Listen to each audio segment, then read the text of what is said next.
Hello learners, welcome back to CMA Junction. In this video we are going to continue study note 8 related to direct taxation, that is income under the head capital gains. Capital gains में previous video में हमने क्या चीज़ें discuss की थी उसका short view हम ले लेते हैं, फिर आज की क्लास हम स्टार्ट करेंगे. हमने पिछली क्लास में सबसे पहले डिस्कस किया था bonus tripping, that is section number 94 subsection 8. 94 subsection 8 bonus tripping के कारण जो भी लॉसेस हो रहे थे उसको बचाने के लिए सेक्शन बनाया गया बाय द गवर्नमेंट. गवर्नमेंट को क्या हुआ करता था, जब बोनस शेयर्स इशू होते थे, कंपनीज बोनस शेयर्स इशू करती थी, उससे 3 महीने के पहले के आसपास लोग क्या करते थे, अपने शेयर्स खरीद लेते थे उस पर्टिकुलर कंपनी के. फिर उनको बोनस शेयर्स मिल जाते थे और उसके बाद वो उनका फ़ायदा उठा के ओरिजिनल शेयर्स को लॉस पे बेच के short term capital loss generate करके उसको सेट ऑफ कर लेते थे और बोनस शेयर्स को long term period of time के लिए रख के उसको सेल करने के बाद एग्जेम्पशन भी क्लेम कर ले रहे थे. तो इस समय क्या हो रहा था, गवर्नमेंट को 2 जगह से लॉस हो रहा था. पहला तो उनको शॉर्ट टर्म कैपिटल लॉस का सेट ऑफ का लॉस हो रहा था, साथ साथ उनको लॉस हो रहा था उस कैपिटल गेन का जो कि सेक्शन नंबर 10 सब सेक्शन 38 के अंदर एग्जेम्प्ट किया गया था. तो गवर्नमेंट ने बोनस ट्रिपिंग इंट्रोड्यूस किया. ये बोनस ट्रिपिंग बोलता क्या है उसको समझिएगा. कंडीशंस दी हुई हैं. व्हेन एनी पर्सन बाइज और acquires any units with in a period of 3 months prior to record date. क्या बोल रहे हैं, हम बाय कर रहे हैं या एक्वायर कर रहे हैं यूनिट्स. कौन सी यूनिट्स, ओरिजिनल यूनिट्स की बात की जा रही है यहाँ पे, मतलब जिसके लिए हमने खुद से पैसे खर्च किए हैं.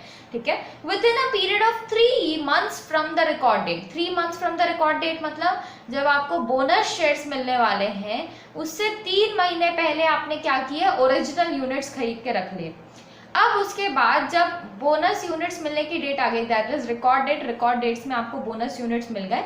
इसके बाद आपने क्या किया, आपने all or any of the original units को सेल कर दिया या फिर ट्रांसफर कर दिया within a period of 9 months after such date while continuing to hold all or any of the bonus units. तो हमने क्या किया, हमने जब हमको बोनस यूनिट्स मिले उसके 9 months के अंदर हमने हमारे ओरिजिनल यूनिट्स को, पूरे के पूरे ओरिजिनल यूनिट्स या फिर कुछ अमाउंट ऑफ ओरिजिनल यूनिट्स हमने बेच दिए और हमने हमारे पास पूरे के पूरे बोनस यूनिट्स या फिर कुछ अमाउंट ऑफ बोनस यूनिट्स हमने हमारे पास रखे.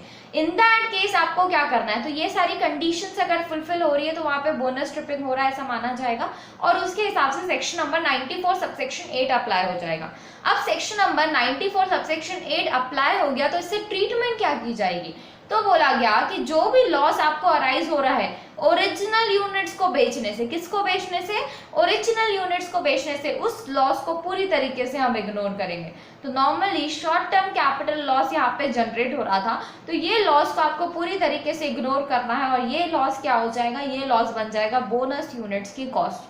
बोनस यूनिट्स की कॉस्ट बनाने से क्या होगा, आपको यहाँ पे जो डबल बेनिफिट मिल रहा था, एक सेट ऑफ लॉस प्लस यहाँ पे एज लॉन्ग टर्म में आप बोनस यूनिट्स बेच रहे थे तो एग्जेम्पशन का, ये दोनों में से गवर्नमेंट ने अपना एक बेनिफिट बचा लिया. उसके हिसाब से अप्रोक्सीमेटली हाफ टैक्स उन्होंने बचा लिया.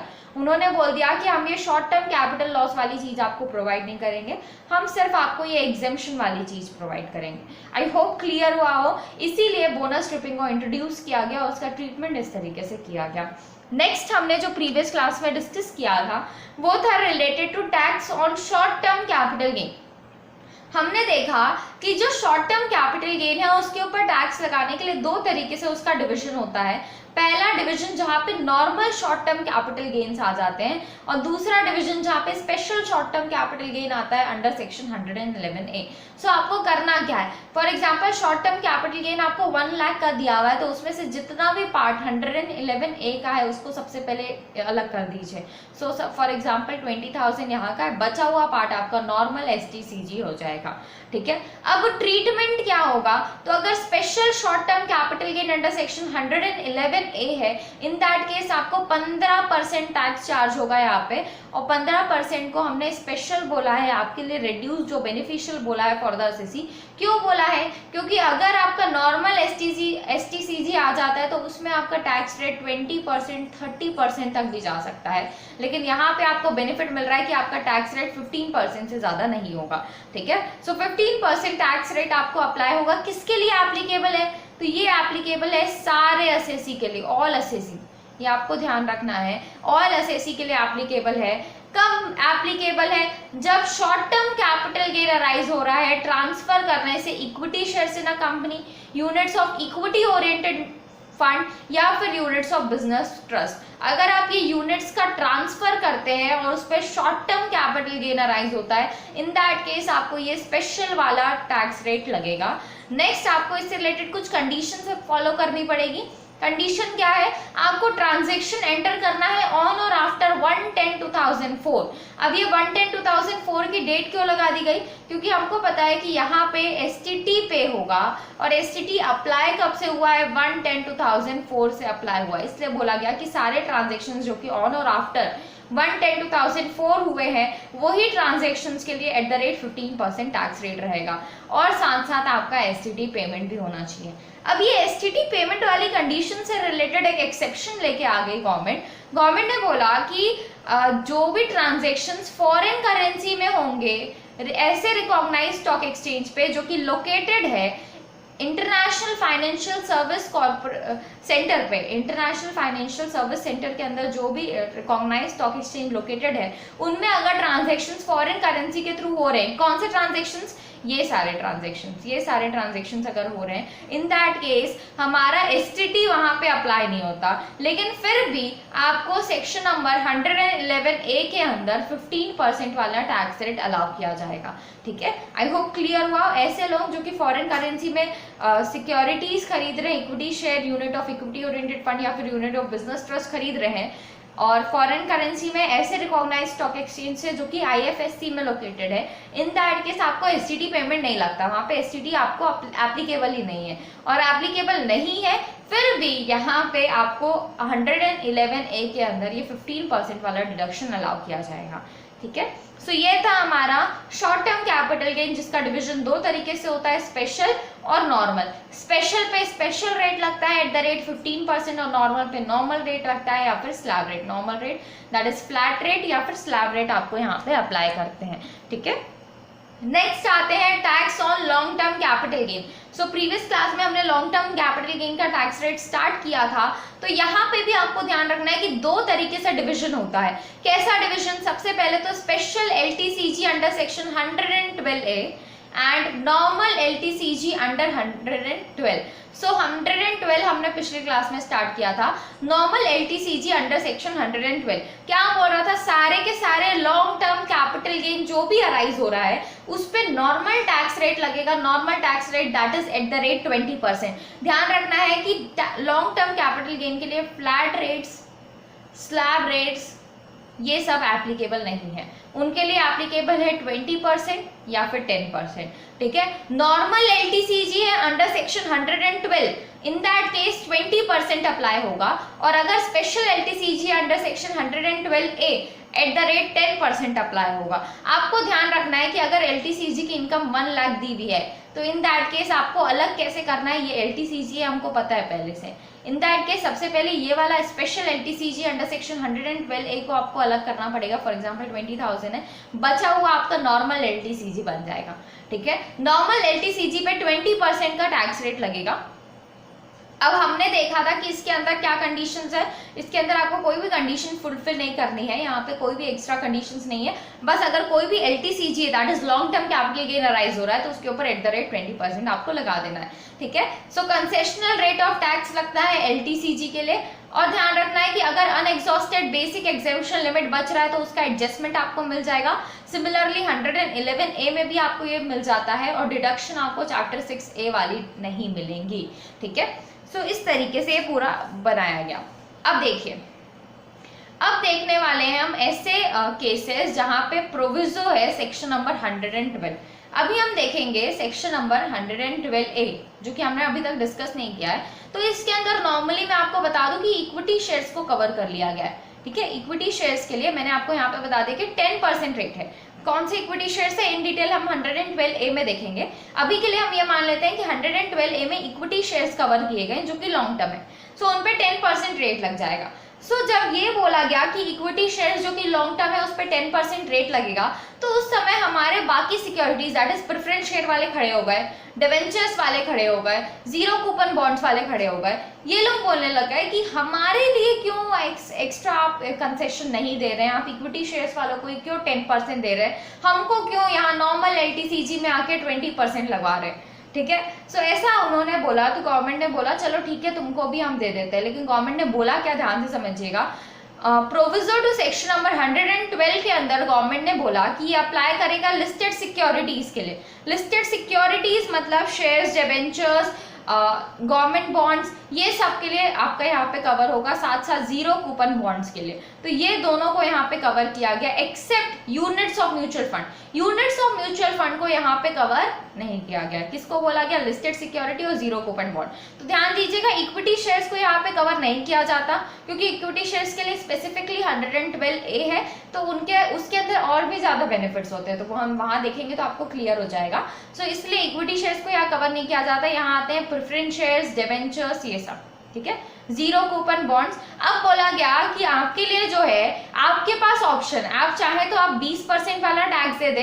किसके लिए बोला गया, listed security zero coupon bonds के लिए, कि आप चाहे तो 20% टैक्स दे दे या फिर 10% टैक्स दे दे विथआउट इंडेक्सेशन। तो यहाँ पे एक लिमिट लगा दी गई। अगर आपको 10% वाला चाहिए, इन दैट केस इंडेक्सेशन का बेनिफिट आपको नहीं दिया जाएगा। हमारे जो लिस्टेड सिक्योरिटीज है, जीरो कूपन बॉन्ड्स है, इनके पास ऑप्शन है। क्या ऑप्शन है, ये वो या तो 20% वाले टैक्स रेट पे चले जाए प्लस इंडेक्सेशन ले लें, या फिर 10% में आ जाए विथआउट इंडेक्सेशन। तो इनके लिए हमको दोनों केसेस देखना पड़ेगा, दोनों केस हमसे समझना पड़ेगा कि उसके लिए उस पर्टिकुलर केस में कौन सा बेनिफिशियल है। ठीक है, अब आती है बात डिवेंचर्स की। अगर मैं स्पेसिफिकली डिवेंचर्स की बात करूं, तो क्या डिवेंचर्स पे हम इंडेक्सेशन ले सकते हैं? So answer is no. हमने पहले की क्लासेस में देख लिया है कि हमको डिवेंचर्स के ऊपर इंडेक्सेशन नहीं मिलता। तो डिवेंचर्स के ऊपर इंडेक्सेशन नहीं मिलता, इन दैट केस डिवेंचर्स को कौन से केस में ज्यादा बेनिफिशियल होगा, 20% प्लस इंडेक्सेशन जो कि उसको मिलने ही नहीं वाला है, या फिर 10% विथआउट इंडेक्सेशन क्योंकि उसको यहाँ पे भी नहीं मिलने वाला है। तो इंडेक्सेशन वाली बात तो डिवेंचर के लिए अलाउ नहीं होती। तो डिवेंचर को बोला जा रहा है कि तुम 20% में चाहो वहां जाओ, 10% में जाओ वहां जाओ। तो डिवेंचर्स वाले कौन सा वाला प्रेफर करेंगे, 20%?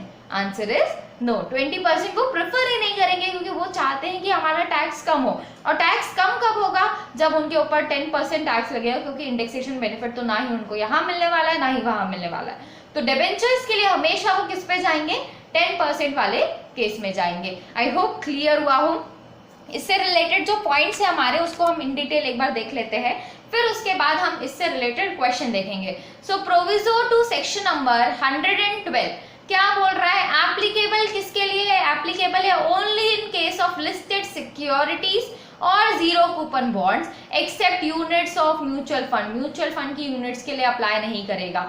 This option is applicable on listed shares, debentures, bonds, government securities, लेकिन यूनिट्स पे अप्लाई नहीं करेगा, that is mutual fund units पे ये अप्लाई नहीं करेगा। ठीक है, सो इनको बोला गया कि आपके पास अल्टरनेटिव है कि आप 10% टैक्स पे कर सकते हैं विथआउट इंडेक्सेशन, या फिर आप 20% टैक्स रेट पे कर सकते हैं विथ यूजुअल इंडेक्सेशन। तो इनको दोनों ऑप्शन दिया गया, आप अपने हिसाब से बेनिफिशियल देख लीजिए, जो आपको बेनिफिशियल लगता है आप उसमें अपना टैक्स पेमेंट कर सकते हैं। ठीक है, this option is not applicable on unlisted shares. क्या बोला गया, लिस्टेड बोला गया, सबसे पहले बोल दिया गया लिस्टेड के ऊपर ही लगेगा, अनलिस्टेड शेयर्स के ऊपर नहीं लगेगा, और साथ साथ यूनिट्स ऑफ म्यूचुअल फंड पे भी नहीं लगेगा।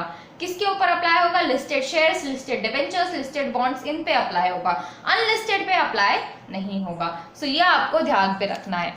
ठीक है, सो अब आते हैं इससे रिलेटेड एक एग्जाम्पल देखते हैं हम। एग्जाम्पल देखिए, बहुत इंपॉर्टेंट है, अच्छे से समझिएगा। क्या बोल रहा है, mister Jadu has sold following assets as on 31 March 2020 को वो ये सारे एसेट्स बेच रहा है। लैंड 4 लाख का उसने खरीदा था, एक्वायर किया था 19/8/2009 को, और अब वो 15 लाख में उसको बेच रहा है, एक्सपेंस ऑन ट्रांसफर आपको दिया हुआ है। सिमिलरली गवर्नमेंट सिक्योरिटीज की आपको इन्फॉर्मेशन दी हुई है और डिवेंचर्स की आपको इन्फॉर्मेशन दी हुई है। ठीक है, तो सबसे पहले बताइए कि यहाँ पे से हमारे सेक्शन नंबर 112 के अंदर कोई कवर हो रहा है क्या? सेक्शन नंबर 112 किससे रिलेटेड है? लॉन्ग टर्म कैपिटल गेन से रिलेटेड है। तो क्या ये सब लॉन्ग टर्म कैपिटल गेन में कवर्ड है? आंसर इज यस, क्योंकि हम कहाँ कब बेच रहे हैं? 2020 में बेच रहे हैं इसको। हमने 2009 में खरीदा था, ये लॉन्ग टर्म में कवर्ड है। 2006 में खरीदा था, लॉन्ग टर्म में कवर्ड है। 2010 में खरीदा था, लॉन्ग टर्म पे कवर्ड है। ठीक है, सो ये तीनों के तीनों लॉन्ग टर्म पे कवर्ड है। तो अंडर सेक्शन 112 ये कवर्ड है। अब 112 कवर्ड है तो हमको देखना पड़ेगा कि कौन कौन से ऐसे हैं जो कि प्रोविजो टू सेक्शन नंबर 112 में भी कवर्ड है। सो इसमें से कौन से ऐसे हैं? सबसे पहले तो गवर्नमेंट सिक्योरिटीज है और डिवेंचर्स है ना, जिनके ऊपर अब 112 का प्रोविजो क्या है? वो बोलता है कि 10% रेट विथआउट इंडेक्सेशन, इंडेक्सेशन नहीं मिलेगा। ठीक है, विथआउट इंडेक्सेशन है। इन दैट केस ये ऑप्शन गवर्नमेंट सिक्योरिटीज और डिवेंचर्स के लिए अवेलेबल है। क्या लैंड के लिए अवेलेबल है? आंसर इज नो, लैंड के पास कोई भी ऑप्शन नहीं है ऐसा। लेकिन डिवेंचर्स के लिए भी अवेलेबल है। डिवेंचर्स के लिए क्या ये बेनिफिशियल है? Answer is no, answer is yes, हमारे लिए ये बेनिफिशियल है। हमारे लिए बेनिफिशियल कौन सा नहीं है डिवेंचर्स के लिए? 20% वाला। सो देखिए, ध्यान से समझिएगा, लैंड एक ऐसा केस है जहां पे 20% विथ इंडेक्सेशन ही अप्लाई करता है, उसके ऊपर proviso to section number 112 apply नहीं करेगा। नेक्स्ट केस है हमारा डिवेंचर्स का। डिवेंचर्स एक ऐसा केस है जिसके लिए हम 20% वाला लेंगे तो हमारा ही घाटा है, क्योंकि उसमें इंडेक्सेशन तो मिलने नहीं वाला है। तो इनके लिए 10% वाला बेनिफिशियल है। गवर्नमेंट सिक्योरिटीज ऐसी है जिन पे हमको चेक करना पड़ेगा कि हमारे लिए बेनिफिशियल कौन सा है, 20% प्लस इंडेक्स या फिर 10% विथआउट इंडेक्स। ठीक है, सो ये हमको चेक करना पड़ेगा कि हमारे लिए कौन सा बेनिफिशियल है। लैंड के लिए हमको पता है कि हम यही ले पाएंगे, डिवेंचर्स के लिए हमको पता है कि हमको यही लेना है। ठीक है, सो एग्जांपल देखिए, अब हम इन तीनों को जो हमारे लैंड, गवर्नमेंट सिक्योरिटीज या डिवेंचर्स है, उनको दोनों अल्टरनेटिव से देखेंगे जहाँ पे 20% और 10% वाला अप्लाई होगा। सो गवर्नमेंट सिक्योरिटीज ही ऐसी है जिसपे दोनों अप्लाई होगा। बाकी लैंड के लिए 20% अप्लाई होगा, डिवेंचर्स के लिए 10% अप्लाई होगा। क्यों अप्लाई होगा मैंने पहले ही आपको बता दिया, अभी भी आपको समझ आ जाएगा। सो फर्स्ट अल्टरनेटिव देख रहे हैं जहाँ पे हम LTCG ले रहे हैं @20% विथ इंडेक्सेशन। सो सबसे पहले बात आती है लैंड की। लैंड हमने कितने पे बेचा? लैंड बेचा है हमने 15 लाख पे। ठीक है, एक्सपेंस ऑन ट्रांसफर हमने इस पे इनकर किया ऑफ ₹40,000। एट लास्ट हमारे पास नेट सेल कंसिडरेशन आ रहा है ऑफ, अगर मैं कैलकुलेट करूँ ये 15 lakh minus 40,000 that is equal to 14,60,000 का हमारे पास नेट सेल कंसिडरेशन आ रहा है। फिर आती है बात कॉस्ट ऑफ एक्विजिशन की, तो इंडेक्सेशन होगा। हमारी कॉस्ट कितनी है? तो यहाँ पे हमने 4 लाख पे खरीदा था, 2009-10 पे खरीदा था। सो 4 लाख इंटू 289 डिवाइडेड बाय 2009-10 में खरीदा था, उसके हिसाब से अगर हम इंडेक्सेशन करें तो 148 यहाँ पे आएगा। दैट इज इक्वल टू, ये आपके पास आएगी वैल्यू 7,81,081 हमारा एक्विजिशन कॉस्ट है। हमने यहाँ पे इम्प्रूवमेंट कराया है क्या? सो इम्प्रूवमेंट हमने यहाँ पे कराया नहीं है, इम्प्रूवमेंट की कोई भी इंफॉर्मेशन नहीं है। एट लास्ट हमारे पास आ रहा है long term capital gain of 6,78,990। Tax rate लग जाएगा @20%। तो टैक्स रेट अगर हम लगाएं तो ये आ रहा है 1,35,784 का tax rate on land. Next आते हैं government securities. So government securities हमने बेची है ₹1 लाख पे। एक्सपेंस ऑन ट्रांसफर हमने पे किया है 5,000 का। सो यहाँ पे हमारे पास आ रहा है 95,000। और इंडेक्स कॉस्ट ऑफ एक्विजिशन अगर देखें तो गवर्नमेंट सिक्योरिटीज का इंडेक्सेशन हो सकता है। सो हमने इसको खरीदा था 10,000 पे 2006-07 पे, है ना। सो 10,000 मल्टीप्लाइड बाय 289 डिवाइडेड बाय 2006-07 का इंडेक्सेशन है 122। दैट इज इक्वल टू, यह वैल्यू आपके पास आएगी 71,311। इम्प्रूवमेंट हमने कुछ कराया नहीं। एट लास्ट हमारे पास वैल्यू आ रही है, सॉरी आपकी वैल्यू थोड़ा सा चेंज कर लीजिएगा, यहाँ पे आपकी वैल्यू आएगी 23,689। और एट लास्ट हमारे पास लॉन्ग टर्म कैपिटल गेन आ रहा है ऑफ 71,311। इसके ऊपर 20% चार्ज करें अगर हम, तो ये आपके पास वैल्यू आएगी 14,262। सिमिलर वे में डिबेंचर्स का देखें तो क्या डिबेंचर्स के ऊपर 20% प्लस इंडेक्सेशन कोई भी बेनिफिशियल है क्या? आप बताइए खुद से, क्योंकि हमारे जो डिबेंचर्स हैं उनके ऊपर तो इंडेक्सेशन मिलता ही नहीं है। अगर डिबेंचर्स के ऊपर इंडेक्सेशन ही नहीं मिलता तो 20% रेट लेके डिबेंचर्स वाले पागल है क्या जो 20% रेट पे जाएंगे, जब उनको 10% ज्यादा बेनिफिशियल पड़ रहा है ना। इन दैट केस हम डिबेंचर्स के लिए नहीं लेंगे क्योंकि ये बेनिफिशियल ही नहीं है इनके लिए, है ना। सो आपको ध्यान रखना है हमेशा के लिए ये कि डिबेंचर्स के ऊपर 20% प्लस इंडेक्सेशन एप्लीकेबल ही नहीं होगा क्योंकि उनके लिए बेनिफिशियल ही नहीं होने वाला है। नेक्स्ट केस आते हैं हम जहां पे हम लेने वाले हैं 10% विदाउट इंडेक्सेशन। अब बताइए ये 10% रेट विदाउट इंडेक्सेशन किन के लिए एप्लीकेबल है? ये एप्लीकेबल है listed securities and zero coupon bonds. Land क्या लिस्टेड सिक्योरिटी है? Answer is no. लैंड क्या जीरो कूपन बॉन्ड है? Answer is no. In that case land के लिए ये चीज एप्लीकेबल ही नहीं होगी, ठीक है। सो आपको यहाँ लिखना है not applicable for land. Land के लिए तो ये एप्लीकेबल ही नहीं है। नेक्स्ट आते हैं government securities. So government securities में अप्लाई हो सकता है क्या? Answer is yes. Government securities में 10% विदाउट इंडेक्सेशन हम ले सकते हैं। सो इसका फुल वैल्यू ऑफ कंसिडरेशन कितना है? 1 lakh rupees. Expense on transfer हमने किया है ऑफ 5000। नेट सेल कंसिडरेशन हमारे पास आ रहा है 95,000। इसके बाद आती है बात कॉस्ट ऑफ एक्विजिशन की। हमने क्या बोला था कि अगर आप 10% रेट लेना चाहते हैं तो इंडेक्सेशन बेनिफिट नहीं मिलेगा। सो हमने गवर्नमेंट सिक्योरिटीज खरीदा कितने में था? 10,000, यही उसका कॉस्ट ऑफ एक्विजिशन बन जाएगा।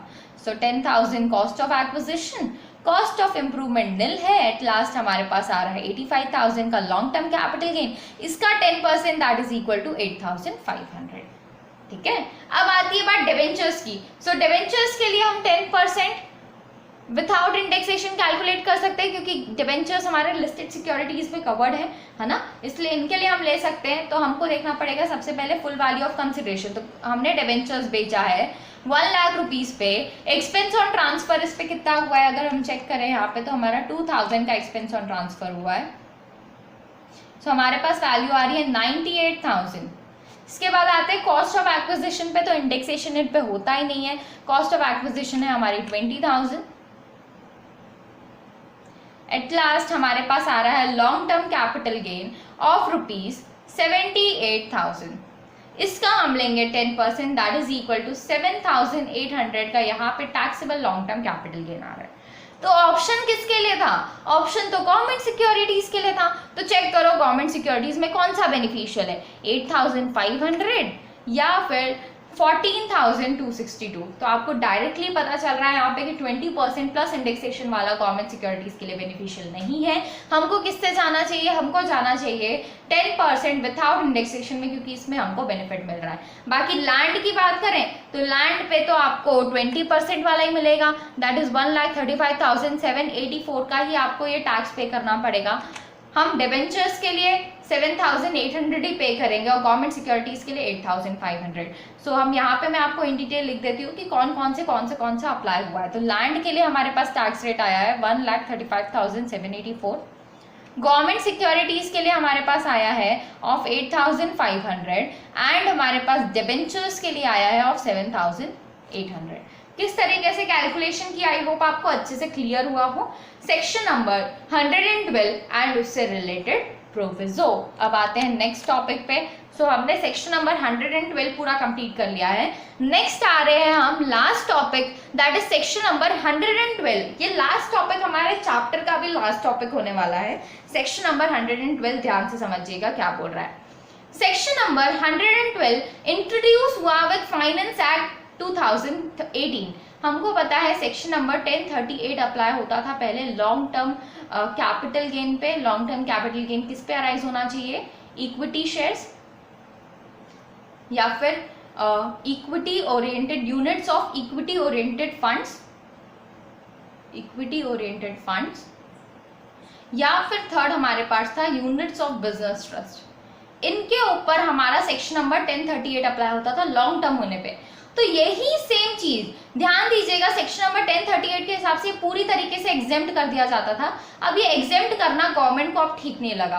गवर्नमेंट को लगने लग गया यार पूरा एग्जेम्प्ट करेंगे, पूरा का पूरा टैक्स हमारा जा रहा है। तो गवर्नमेंट ने बोला कि अब हम इसको एग्जेम्प्ट नहीं रखेंगे। हम क्या करेंगे, अब इसको टैक्सेबल करेंगे। अब टैक्सेबल कर रहे हैं तो 1038 के अंदर तो कवर नहीं हो सकता, क्योंकि 1038 सेक्शन नंबर 10 मतलब पूरा एग्जेम्पशन वाली बात आ जाती है ना। सो 1038 के अंदर तो कवर नहीं किया जा सकता, इसलिए उन्होंने एक नया सेक्शन लेके आया, सेक्शन नंबर 112A, जो कि फाइनेंस एक्ट 2018 के हिसाब से इंट्रोड्यूस हुआ। क्या बोल रहा है देखिए, किसके ऊपर अप्लाई होगा, सेम सेक्शन नंबर 1038 है ये, long term equity shares, equity oriented units and units of business trust के ऊपर अप्लाई होगा। ध्यान रखना है कि ये सब लिस्टेड होने चाहिए। कहाँ लिस्टेड होने चाहिए, रिकॉग्नाइज स्टॉक एक्सचेंज पे, और इनके ट्रांसफर के टाइम पे आपको सिक्योरिटीज ट्रांजेक्शन टैक्स पे करना है। इन दैट केस 10% का आपको यहाँ पे टैक्स रेट मिलेगा। मतलब पहले जो एग्जेम्प्ट हुआ करता था, अब वो 10% के हिसाब से टैक्सेबल कर दिया गया। ध्यान दीजिएगा, ये डेट आपको ध्यान रखनी है। सेक्शन नंबर 112A 1 Feb 2018 को इंट्रोड्यूस किया गया था, और इसका इफेक्ट आएगा फ्रॉम 1 अप्रैल 2018। मतलब 1 अप्रैल 2018 के बाद जो भी सेल आप करेंगे या फिर ट्रांसफर आप करते हैं इन तीनों में से किसी भी चीज का, इन दैट केस आपके ऊपर 10% का टैक्स रेट लगेगा। पहले जो एग्जेम्प्ट हुआ करता था, अब वो 10% लगेगा। मतलब 1 अप्रैल 2018 को या फिर उसके बाद की किसी भी डेट में आप सेल या ट्रांसफर करते हैं इन सब लॉन्ग टर्म एसेट्स का, तो 10% टैक्स रेट आपको पे करना है। ठीक है, अब इसको ध्यान से समझिएगा। हमारे पास हम एक केस ले रहे हैं, मिस्टर अमित है। मिस्टर अमित ने 10,000 शेयर्स परचेस किए थे on 15/2/2002 at the rate ₹60 each, किसके, एक्स लिमिटेड कंपनी के, जो कि लिस्टेड कंपनी है, इसके शेयर्स खरीदे थे। अब मिस्टर अमित ने जब ये शेयर्स खरीदे 2002 में, तब तो इनको पता था कि हाँ, अब मैं आगे जाके कभी भी ये शेयर्स बेचता हूँ तो मेरे ऊपर 1038 अप्लाई हो जाएगा, और ये शेयर्स का जो प्राइस है पूरी तरीके से एग्जेम्प्ट हो जाएगा एज पर सेक्शन नंबर 1038। मेरे को कुछ भी पे नहीं करना पड़ेगा, मैं इसको लॉन्ग टर्म के लिए रखूंगा, अच्छा इन्वेस्टमेंट है, मैं अच्छी तरीके से इसमें अर्न कर सकता हूँ। तो मिस्टर अमित ने ये सारी चीजें सोच के इसमें क्या क्या इन्वेस्ट कर दिया। अब उनको पता चला कि हमारा जो है 2018 से हमारा ये इंट्रोड्यूस हो गया, और अभी तक उन्होंने अपना सेल ही नहीं किया। ठीक है, अभी तक उन्होंने बेचा ही नहीं, अपने शेयर्स को रखे हुए अपने पास। तो पहले जो चीज उनके लिए पूरी तरीके से एग्जेम्प्ट होती थी, वो अब उनके लिए 10% टैक्सेबल हो जाने वाली है। मतलब पहले जो उनको 10 लाख 15 लाख का बेनिफिट हो रहा था, वो अब उनको नहीं मिलने वाला है, वो पूरी तरीके से 10% के हिसाब से टैक्सेबल हो जाएगी। इन दैट केस मिस्टर अमित को हो गई टेंशन।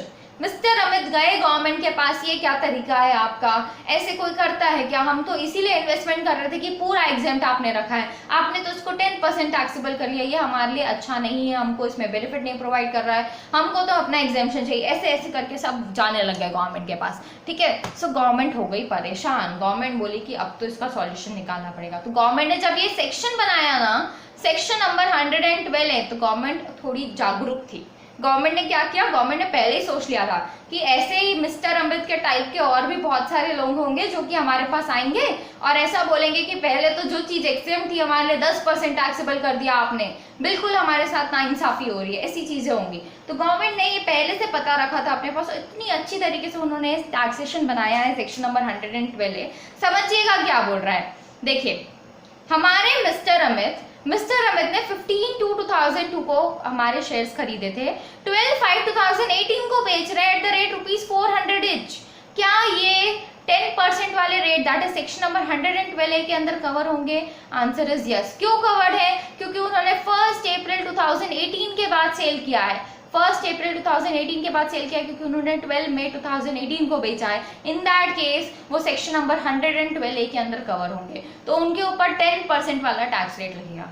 तो गवर्नमेंट को पता था कि ये आएंगे, वो बोलेंगे कि पहले तो एग्जाम था, आप टैक्सेबल कर दिया आपने, 10% टैक्स पे करना पड़ रहा है, ऐसे ऐसे बोलेंगे सब चल। तो गवर्नमेंट को पता चल गया था ये चीज। तो गवर्नमेंट ने क्या किया, देखिए ध्यान से समझिए क्या किया गवर्नमेंट ने। जब उन्होंने परचेस किया, परचेस डेट 15/2/2002 को परचेस किया था एट द रेट ₹60। ठीक है, तो गवर्नमेंट ने बोला कि ये जब टैक्स इंट्रोड्यूस हुआ, that is section number 112A जब इंट्रोड्यूस हुआ, कब इंट्रोड्यूस हुआ? 1 Feb 2018। उससे एक दिन पहले की डेट देखो आप, ठीक है, उससे एक दिन पहले की डेट हम गए तो 31 जनवरी 2018 की डेट आई। सो आपको क्या करना है, आपके शेयर्स का प्राइस जो कि आपने खरीदा था तब ₹60 थे, आपको चेक करना है कि 1 Feb 2018 से एक दिन पहले दैट इज 31 जनवरी 2018 को आपके शेयर्स का प्राइस कितना है। तो शेयर्स का प्राइस हमने पता किया कि मिस्टर अमित का शेयर्स का प्राइस 360 पर शेयर है। तो गवर्नमेंट ने बोला कि हम क्या करेंगे, एज हम पूरा तो आपके लिए एग्जाम नहीं कर सकते क्योंकि 10% टैक्स रेट आ गया है। तो गवर्नमेंट ने बोला कि इस दिन से, जब से आपने खरीदा है तब से लेके 1 जनवरी 2018 तक का पूरा टैक्स रेट हम माफ कर देंगे। पूरा का पूरा टैक्स आपको कुछ भी पे नहीं करना पड़ेगा। माफ कैसे करेंगे, गवर्नमेंट ने बोला कि आपको ये वाली कॉस्ट लेने की जरूरत नहीं है, पुरानी कॉस्ट लेने की जरूरत नहीं है। आप जो है नई कॉस्ट दैट इज 1 फेब 2018 से एक दिन पहले दैट इज 31 जनवरी 2018 की कॉस्ट को आप ले सकते हैं अपनी कॉस्ट ऑफ एक्विजिशन। तो हमको बोला गया कि आप ये वाली कॉस्ट ऑफ एक्विजिशन ले सकते हैं। तो हमारे पास ऑप्शन आ गया, हमारे लिए जरूरी नहीं है कि हम यही लें या फिर यही लें, हमारे पास ऑप्शन है कि हमारे लिए जो भी हायर रहेगा वो हम लेंगे ताकि हमको बेनिफिट प्रोवाइड हो। ठीक है, सो इन दैट केस गवर्नमेंट ने बोला कि आप जो अपनी कॉस्ट ऑफ एक्विजिशन है इन दोनों में से कोई भी ले सकते हैं। तो आपका क्या होगा, ये जो है ये आपको इतना का टैक्स रेट कुछ भी नहीं पड़ेगा। इसके आगे जो भी वैल्यू में चेंज आया है बस उतने का ही आपको यहाँ पे टैक्स पे करना पड़ेगा। ठीक है, सो गवर्नमेंट ने बोला whichever is higher, purchase वाला या फिर 1 day before the date of introduction of section number 112A के इंट्रोडक्शन से एक दिन पहले दैट इज 31 जनवरी 2018 उस दिन का प्राइस देख लो। दोनों में से जो भी हायर होगा ना हम आपको उतना कॉस्ट ऑफ एक्विजिशन बनाने दे देंगे। ठीक है, अब हमारे जो मिस्टर अमित है उन्होंने तो बेचा सेल डेट 12/5/2018 को बेचा 400 पर शेयर के हिसाब से। ठीक है, in that case full value of consideration ये ली जाएगी। कॉस्ट ऑफ एक्विजिशन के लिए बोला गया कि इंडेक्सेशन बेनिफिट आपको नहीं मिलेगा, क्योंकि इंडेक्सेशन लेने की जरूरत ही क्या है बताइए। हमने आपको यहाँ से शेयर दिया, ठीक है, यहाँ से शेयर दिया तो इसके आगे अप्रोक्सीमेटली अब देखा जाए तो 2 साल का डिफरेंस आ गया, लेकिन जब इंट्रोड्यूस हुआ था तब उसमें ज्यादा डिफरेंस नहीं था, 4-5 महीने का ही डिफरेंस था। इन दैट केस गवर्नमेंट ने बोला कि हम आपको यहाँ पे इंडेक्सेशन बेनिफिट नहीं देंगे, हम आपको यहाँ की कॉस्ट लेने दे देंगे। तो ये सबके लिए अप्लाई करता है, कितने भी आगे जाके ले लें। अगर आपने 31 जनवरी 2018 से पहले खरीदा था, ठीक है, सो यहाँ तक की कॉस्ट दैट इज 31 जनवरी 2018 तक की कॉस्ट आपकी माफ रहेगी, उसके आगे की कॉस्ट ली जाएगी, लेकिन इंडेक्सेशन आपको नहीं मिलेगा। यहाँ पे इंडेक्सेशन बेनिफिट आपको प्रोवाइड नहीं किया गया। सो क्या बोला जा रहा है, फुल वैल्यू ऑफ कंसिडरेशन तो 400 है, 360 आपकी कॉस्ट ले लीजिए, विच एवर इज हायर बोला गया, 60 और 360 विच एवर इज हायर हमने ले लिया, और 40 बन गया हमारा long term capital gain. I hope आपको क्लियर हुआ हो कि किस तरीके से गवर्नमेंट ने ये सेक्शन बनाया है ताकि किसी को भी प्रॉब्लम नहीं हो। यहाँ पे आपका एग्जेम्प्ट था ना, तो ये एग्जेम्प्ट ही रहेगा बोला गवर्नमेंट ने, इसके ऊपर हम टैक्स नहीं लगा रहे आपका कुछ भी। आपको यहाँ से जब से ये टैक्स इंट्रोड्यूस हुआ है उसके आगे की डेट से आपको यहाँ पे टैक्स लगेगा, उसके पहले की डेट में कोई भी टैक्स आपके ऊपर अप्लाई नहीं होगा। ठीक है, अब क्या हो रहा है देखिए, अब गवर्नमेंट के पास एक प्रॉब्लम आ गई कि परचेज डेट के हिसाब से प्राइस था 60। गवर्नमेंट ने देखा कि 1 day before introduction that is 31 Feb 2018 से एक दिन पहले 31 जनवरी 2018 को 450 वैल्यू हो गई, सेल की वैल्यू 400। इन दैट केस क्या हो रहा है देखिए, अगर आप इन दोनों में से विच एवर इज हायर लेते हैं तो हमारे पास वैल्यू क्या आएगी 450। इन that case full value of consideration हमारी कितनी है 400, हमारी कॉस्ट ऑफ एक्विजिशन कितनी हो गई 450। इन दैट केस 50 रुपीज का यहाँ पे लॉन्ग टर्म कैपिटल गेन का लॉस आ जा रहा था। तो गवर्नमेंट ने देखा कि इतने का तो हमको लॉस हो जा रहा है, हम पहुंचाने चले थे बेनिफिट एसएससी को और हमारा ही लॉस हो रहा है, तो हम तो ऐसा होने नहीं देंगे। गवर्नमेंट ने बोला कि हम ऐसा नहीं होने देंगे, हम क्या करेंगे इसको थोड़ा सा आप चेंज कर लीजिए, ये ऐसा नहीं हो सकता आपके साथ। आपका अगर ये जो इंट्रोडक्शन से एक दिन पहले का जो एज्यूम्ड वैल्यू हमने लिया है अगर ये ज्यादा आ जाता है, इन दैट केस आपको ये वैल्यू कंसिडर ही नहीं करना बोल दिया गवर्नमेंट ने बोला कि आपको कंपेयर करना है ये वैल्यू को इस वैल्यू से, विच एवर इज हायर वो आप ले लेंगे। किसको कंपेयर किया हमने, किससे, परचेस वाली वैल्यू और सेल वाली वैल्यू को कंपेयर करना है, विच एवर इज हायर वो आपका कॉस्ट बनेगा। ठीक है, तो यही चीज यहाँ पे लिखिए देखिए, व्हेन दिस एज्यूम्ड वैल्यू जो कि 31 जनवरी 2018 की एज्यूम्ड वैल्यू होती है वो अगर सेल वैल्यू से ज्यादा हो जाती है, in that case sale value को आप किससे कंपेयर करेंगे, परचेस प्राइस से कंपेयर करेंगे, ना ही ये वाली वैल्यू से। ठीक है, सो गवर्नमेंट ने ये चीज की ताकि उनका लॉस ना आए, भले हम एसएससी को फायदा पहुंचा रहे तो ऐसा ना सिचुएशन क्रिएट हो जाए जहाँ पे गवर्नमेंट को लॉस हो जाए। ठीक है, सो ये चीज करने के लिए गवर्नमेंट ने ऐसा किया। अब समझ लीजिए कि ये जो हमारी परचेस वैल्यू है वो हो गई 450 और हमारी सेल वैल्यू है 400। इन दैट केस कहाँ जाए, इन दैट केस गवर्नमेंट ने बोला कि कोई प्रॉब्लम नहीं है, आप अपना कॉस्ट ये ले सकते हैं, क्योंकि आपने खरीदा ही उतने पे था तो आपको एक्चुअली में उतना ही लॉस हो रहा है। 450 में खरीदा था तो 50 का एक्चुअल लॉस हो रहा है, तो ये हम कंसिडर कर लेंगे, इसमें कोई प्रॉब्लम नहीं है। यहाँ पे आपको हायर ही लेना है, ठीक है। सो आई होप क्लियर हुआ हो कि किस तरीके से चीज़ें होंगी। यही लिखा है यहाँ पे, देखिए 15/2/2002 की वैल्यू, 12/5/2018 दैट इज सेल की डेट की वैल्यू, ये दोनों में से जो हायर होगा वो हमारा कॉस्ट कंसिडर किया जाएगा, ठीक है। आई होप आपको अच्छे से क्लियर हुआ हो कि किस तरीके से ये पूरा होगा। Chargeability of tax under this section क्या बोल रहा है, देखिए tax will be levied only upon transfer of long term capital asset on और आफ्टर 1 अप्रैल 2018। 1 अप्रैल 2018 के बाद ही अगर आपका ट्रांसफर हो रहा है तभी ये अप्लाई करेगा। अगर आप ट्रांसफर कर देते हैं 1 मार्च 2018 तो क्या 10% का टैक्स रेट अप्लाई होगा? आंसर इज नो, आपके ऊपर कोई भी टैक्स अप्लाई नहीं होगा और आपके लिए एग्जेम्प्ट रहेगा। आप अगर बेच रहे हैं 31 मार्च 2018 को तो क्या आपको ये 10% वाला रेट अप्लाई होगा? आंसर इज नो, आपके लिए पूरा का पूरा एग्जेम्प्ट रहने वाला है, आपके ऊपर ये टैक्सेबिलिटी नहीं आएगी, ठीक है। सो आपको ये चीज ध्यान रखना है, अगर आप 1 अप्रैल के बाद या उस दिन बेच रहे हैं तभी आपका ये 10% वाला अप्लाई होगा, अदरवाइज अप्लाई नहीं होगा। It will be taxed as LTCG only if taxable amount exceeds 1 lakh. ये भी आपको ध्यान रखना है कि अगर आपका अमाउंट, गवर्नमेंट अब इंडेक्सेशन नहीं दे रही थी तो कुछ और बेनिफिट तो गवर्नमेंट को देना ही पड़ता, तो गवर्नमेंट ने बोला कि आपका टैक्स जितना भी आ रहा है उसमें से 1 लाख रुपए कम कर दीजिए। 1 लाख कम करने के बाद जो भी अमाउंट आएगा उसके ऊपर 10% टैक्स लगा, ठीक है। तो गवर्नमेंट ने ये आपको बेनिफिट दे दिया। आई होप क्लियर हुआ हो। और यहाँ पे एक चीज important that is indexation benefit आपको अवेलेबल नहीं होता। इसके प्रोविजन को इन डिटेल हम पढ़ लेते हैं ताकि आपको और अच्छे से क्लैरिटी आ जाए। Section number 112A that is tax on long term capital gain on certain assets.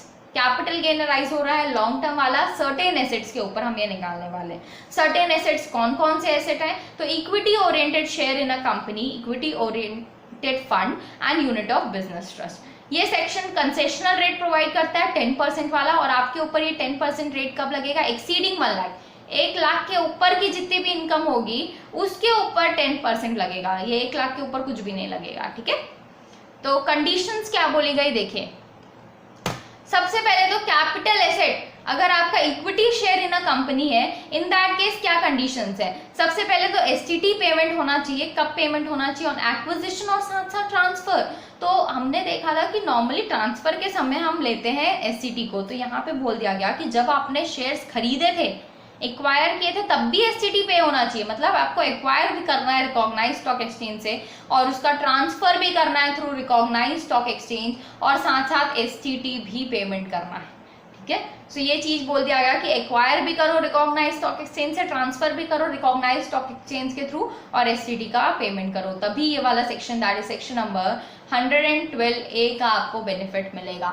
Exception क्या बोला जा रहा है? In the following cases condition of living STT on acquisition is not applicable. मतलब ये एक्विजिशन वाले पे अप्लाई नहीं होगा अगर ये एक्सेप्शंस फुलफिल हो रहे हैं तो। ट्रांसफर के समय एसटीटी कंपलसरी है, लेकिन अगर एक्विजिशन के समय इन सारे केसेस है, इन दैट केस एसटीटी पे नहीं हो रहा है तो भी चलेगा। कौन से केसेस हैं? अगर आपने इक्विटी शेयर एक्वायर किया है 1/10/2004 से पहले, क्योंकि इस समय से पहले एसटीटी तो अप्लाई नहीं होता था। बिफोर 1/10/2004 से पहले अगर आपने कोई भी शेयर एक्वायर किया है, इन दैट केस उस समय तो एसटीटी अप्लाई नहीं होता था, तो आपको बोला गया कि यहाँ पे एसटीटी नहीं मिल रहा है, तब भी आपको चलेगा, आप इस सेक्शन के अंदर कवर किए जाएंगे।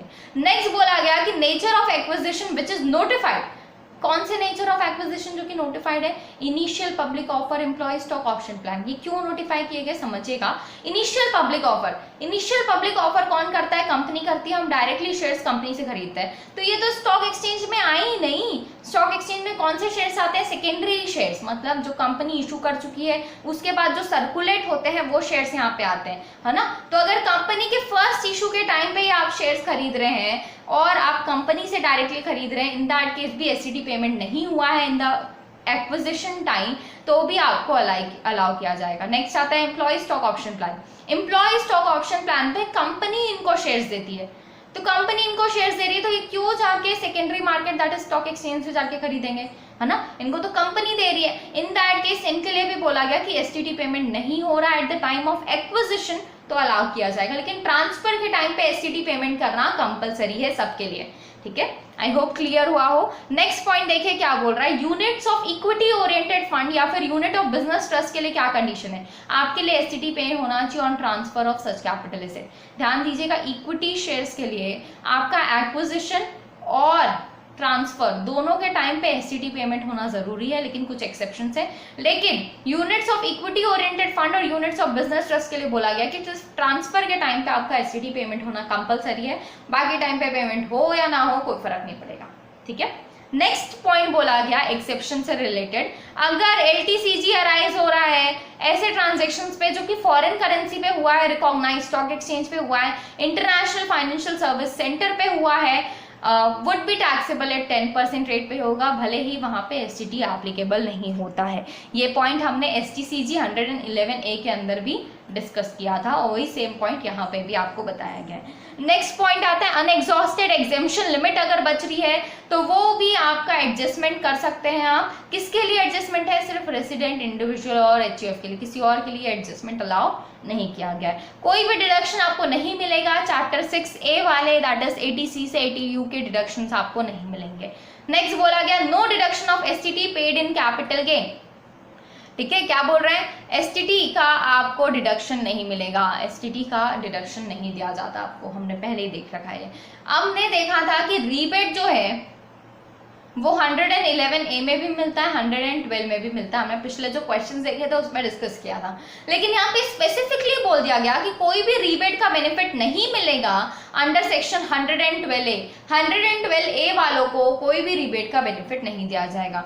No indexation of cost of acquisition, cost of acquisition का कोई भी इंडेक्सेशन नहीं होगा। कॉस्ट ऑफ एक्विजिशन कैसे डिटरमाइन की जाएगी, जो मैंने आपको एग्जाम्पल के थ्रू बताया वही चीज यहाँ पे लिखी है कि अगर आपने एसेट एक्वायर किया है ऑन और बिफोर 31 जनवरी 2018 से पहले एक्वायर किया है, इन दैट केस या उस दिन एक्वायर किया है, इन दैट केस आपको लेना higher of following actual cost या फिर एफएमवी एज ऑन 31 जनवरी 2018, हम ये लेते हैं। लेकिन अगर एफएमवी एज ऑन 31 जनवरी 2018 सेल वैल्यू से ज्यादा हो जाती है, in that case actual cost और सेल वैल्यू को हम कंपेयर करते हैं, विच एवर इज हायर हमारा कॉस्ट लिया जाता है।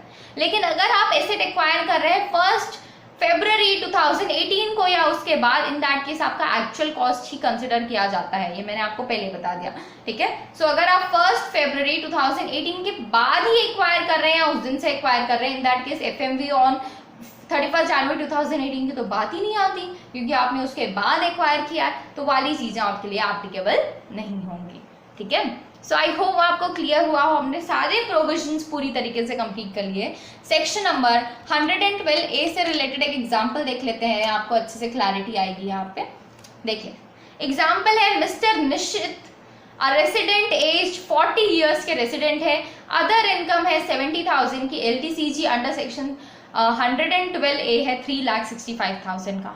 सो यहाँ पे आप अगर इन टोटल इनकी इनकम देखें तो टोटल इनकम हमारे पास यहाँ पे है, टोटल इनकम हमारी है मिस्टर निश्चित की। सो मिस्टर निश्चित की हमारी टोटल इनकम है आपके पास 4,35,000 की इनकम है, जिसमें से other income that is normal income 70,000 की है, और हमारे पास 3,65,000 की LTCG under section 112A that is 3,65,000 का।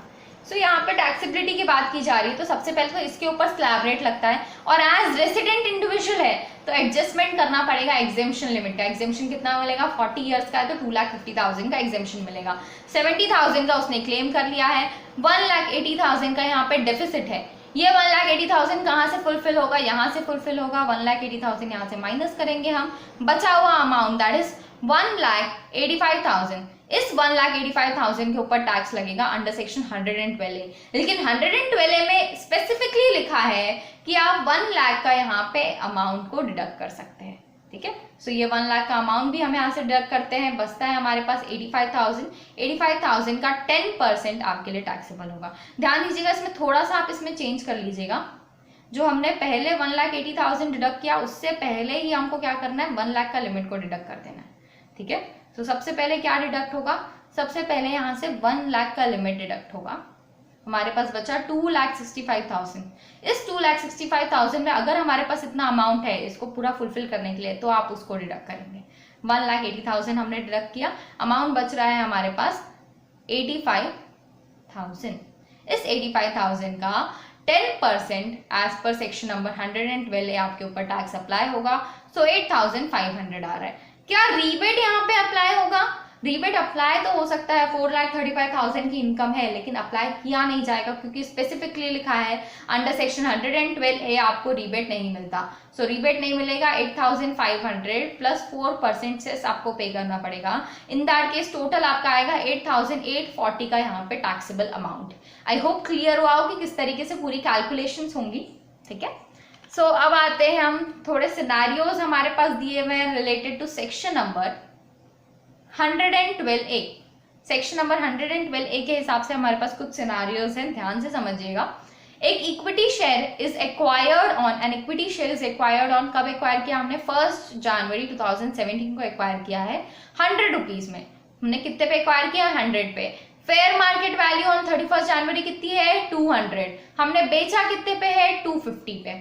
सो 100 पे एक्वायर किया, 200 31 जनवरी की वैल्यू 250 पे सेल किया। सबसे पहले क्या कंपेयर करते हैं? सबसे पहले तो ये चेक कर लो कि हमारा जो ये FMV है एज ऑन 31 जनवरी 2018 और ये 250 वाली वैल्यू, ये दोनों में ये सेल वैल्यू से ज्यादा तो नहीं है हमारी FMV?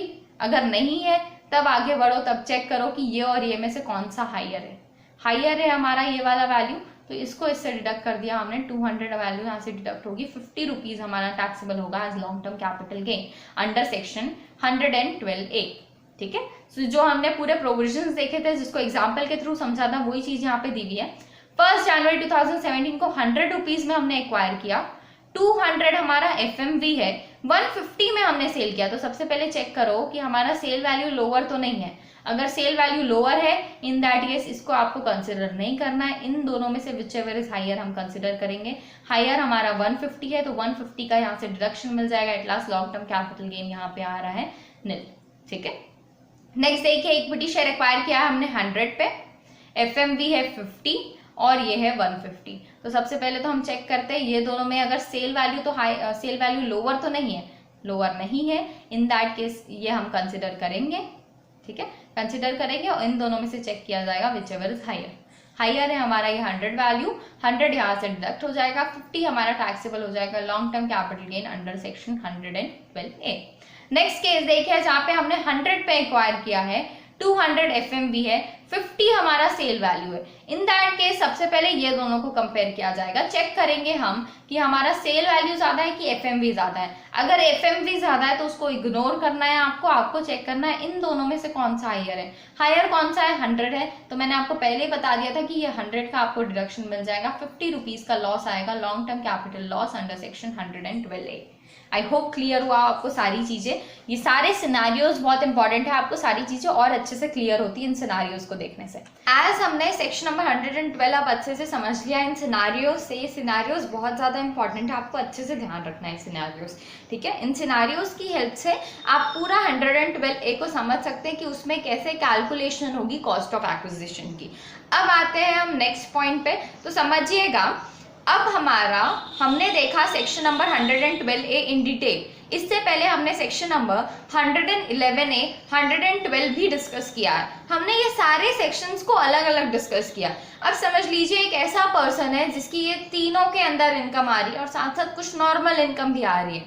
इन दैट केस उसके लिए कंप्यूटेशन कैसे होगा वो भी हमको समझना जरूरी है। तो उसके लिए सबसे पहले तो हमको देखना पड़ेगा कि टैक्स कंप्यूटेशन किस तरीके से होता है। सो टैक्स कंप्यूटेशन देखिए, जहाँ पे हमारे पास होती है सैलरी की income, house property, PGBP, capital gains and income from other sources, इन सब का टोटल हमारा ग्रॉस टोटल इनकम बनता है।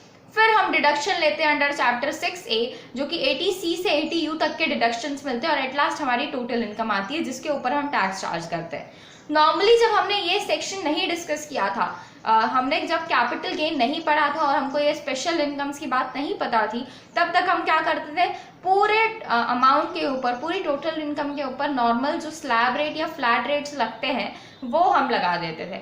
ठीक है, स्लैब रेट या फ्लैट रेट लगा देते थे पूरे इनकम के ऊपर, वैसे ही कैलकुलेशन होता था। लेकिन अब हमको पता है कि इस टोटल इनकम में से हमको दो पार्ट करने होते हैं, एक स्पेशल इनकम, एक नॉर्मल इनकम। ये स्पेशल इनकम के अंदर आपका 111A वाला भी हो सकता है, 112 वाला भी हो सकता है, 112A वाला भी हो सकता है, या तीनों भी हो सकते हैं। साथ साथ एक और इनकम इसमें ऐड की गई, स्पेशल इनकम के अंदर कैजुअल इनकम भी आती है, जिसके ऊपर डायरेक्ट 30% टैक्स लगता है। सो ये कैजुअल इनकम जो है, ये नॉर्मली लॉटरी इनकम, लॉटरी से जो इनकम होती है वो सबकी इनकम यहाँ पे कंसिडर की जाती है। In detail income from other sources में पढ़ेंगे, ये इनकम फ्रॉम अदर सोर्सेज का पार्ट है, जिसके ऊपर @ 30% टैक्स रेट लगता है, बस इतना जान लीजिए अभी, ठीक है। सो स्पेशल इनकम के 4 पार्ट हमने किए। पहला तो LTCG 20% वाला, 111A, 112A and casual income. ध्यान दीजिएगा, ये जो फॉर्मेट है हमको इसी तरीके से लेना है। अब ये फॉर्मेट इसी तरीके से क्यों ले रहा है मैं आपको आगे बताऊंगी, तो आपको अच्छे से क्लियर होगा एग्जांपल्स के साथ। बाकी बचा हुआ अमाउंट, मतलब ये सारी स्पेशल इनकम अलग करने के बाद जो भी अमाउंट बचेगा वो पूरा नॉर्मल इनकम की तरह ट्रीट किया जाएगा, और उसके ऊपर स्लैब रेट या फ्लैट रेट्स हम लगाएंगे, ठीक है। अब ये आप इस पे पूरा टैक्स कैलकुलेट कर लीजिए, टोटल टैक्स जो आपका आएगा उसके ऊपर सरचार्ज अगर लग रहा है तो सेस आप यहाँ पे लगाएंगे, ठीक है। सो इस तरीके से पूरी कैलकुलेशन होती है हमारी टोटल इनकम की। अब देखिए, इससे रिलेटेड मैं आपको एग्जांपल समझाती हूँ, हमको इन डिटेल पूरी क्लैरिटी आ जाएगी। एक बार सरचार्ज देख लीजिए। सरचार्ज हमने फर्स्ट चैप्टर में भी डिस्कस किया था। इन शॉर्ट यहाँ पे हम व्यू देख लेते हैं, सरचार्ज क्या है। इन case of individual, HUF, AOP, BOI और अदर आर्टिफिशियल पर्सन के लिए सरचार्ज कवर किया गया है। सरचार्ज और इनकम कवर्ड अंडर सेक्शन 111 या 112A कैन नॉट एक्सीड 15%। क्या बोल रहा है देखिए, अगर आपकी इनकम 111A वाली है या फिर आपकी इनकम 112A वाली है, इन दैट केस सरचार्ज आपके ऊपर 15% से ज्यादा नहीं लगेगा।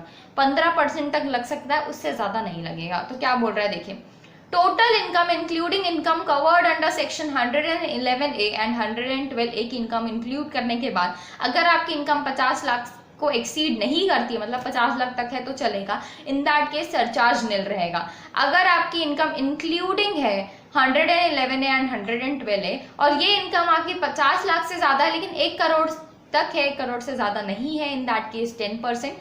इंक्लूडिंग है इनकम 111A 112A वाली 1 करोड़ से ज्यादा है लेकिन 2 करोड़ से ज्यादा नहीं है, इन दैट केस 15%। यहाँ पे एक्सक्लूडिंग 111A एंड 112A, क्योंकि हमने बोल दिया कि 111A 112A जहाँ आ रहा है वहाँ 15% से ज़्यादा सरचार्ज नहीं लग सकता। तो जहाँ पे आपका इनकम एक्सक्लूडिंग 111A 112A वहाँ तो लग सकता है ना। इन दैट केस आपकी इनकम अगर 2 करोड़ से ज़्यादा और 5 करोड़ तक की है, इन दैट केस 25%, और एक्सक्लूडिंग अंडर सेक्शन 111 या 112A 5 करोड़ से ज़्यादा, इन दैट केस 37%।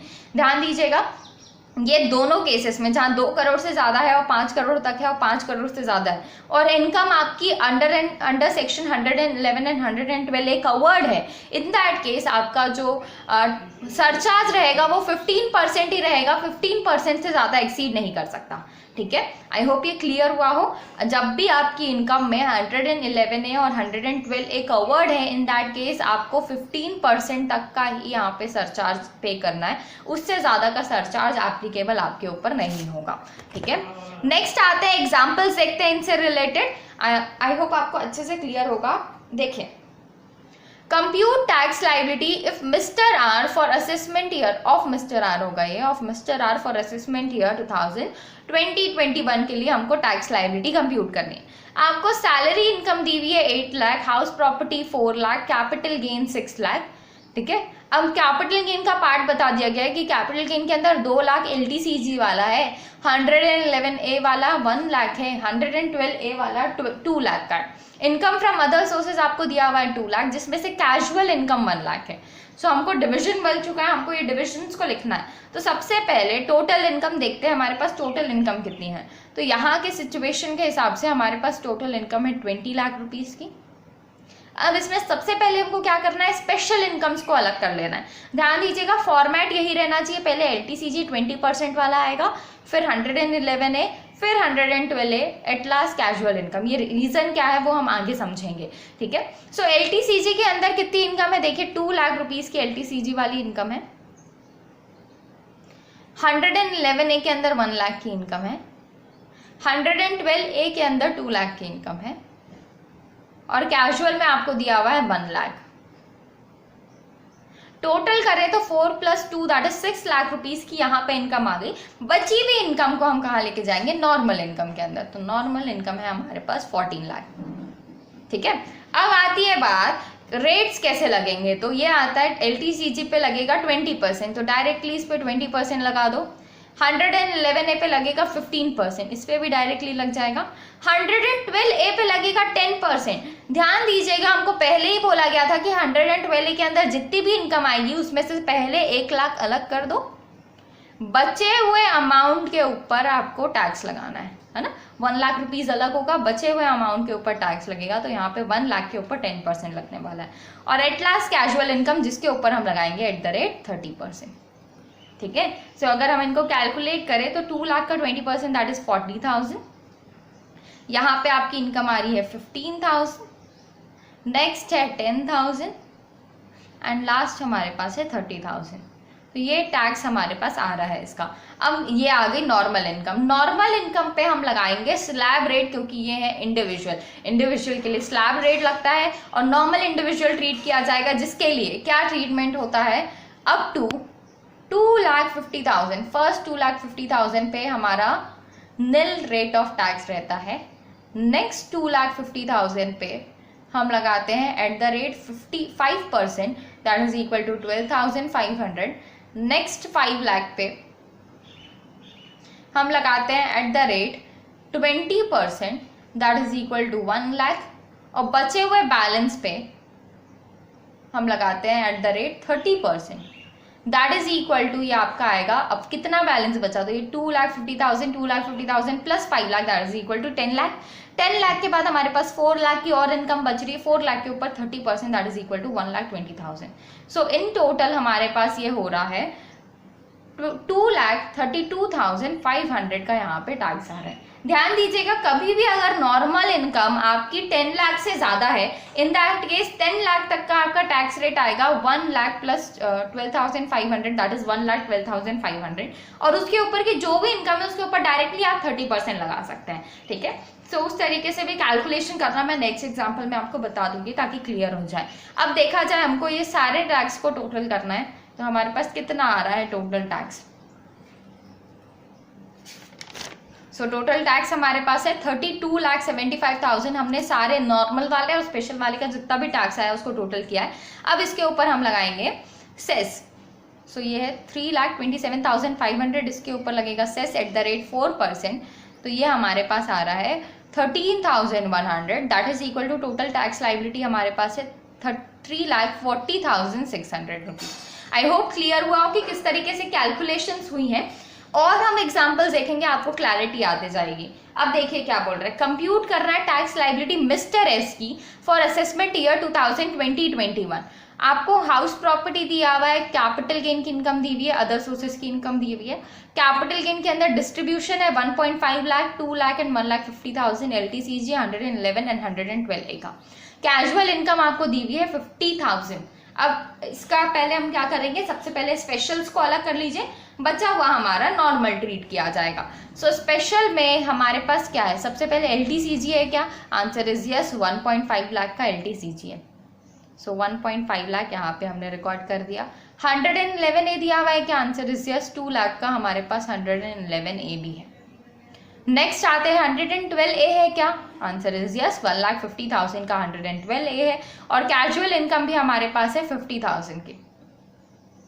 तो ये इनकम आपकी टोटल कितनी हुई, तो 1,50,000 प्लस 1,50,000 3,50,000 की इनकम यहाँ पे हमने रिकॉर्ड कर ली। टोटल इनकम हमारे पास थी यहाँ पे 10 लाख, जिसमें से 5,50,000 यहाँ चला गया। नॉर्मल में कितना जाएगा, 4,50,000 दैट इज रिमेनिंग 1। ठीक है, अब आते हैं टैक्स रेट्स पे। सो यहाँ पे लगने वाला है आपका @20%, यहाँ पे हम लगाएंगे 15%। यहाँ पे क्या करना है, सबसे पहले 1 लाख रुपए हटा दीजिए, बचे हुए अमाउंट पे आपको लगाना है 10% एंड लास्ट पे आपका लगेगा 30%। ठीक है, सो अगर हम कैलकुलेट करें 1,50,000 का 20% that is equal to 30,000। Next में आ रहा है आपके पास 30,000, नेक्स्ट हमारा आ रहा है 5000 एंड 15000। अब आते हैं हम नॉर्मल इनकम पे। क्या नॉर्मल इनकम 10 लाख से ज़्यादा है? Answer is no. अगर 10 लाख से ज़्यादा नहीं है, इन दैट केस मैंने जो आपको शॉर्टकट बताया था वो अप्लाई नहीं हो सकता, आपको पूरा एक बार देखना पड़ेगा। तो 2,50,000, फर्स्ट 2,50,000 पे निल, नेक्स्ट 2,50,000, क्या नेक्स्ट 2,50,000 बच रहे हैं हमारे पास? आंसर इज नो, हमारे पास सिर्फ 2 लाख बच रहा है।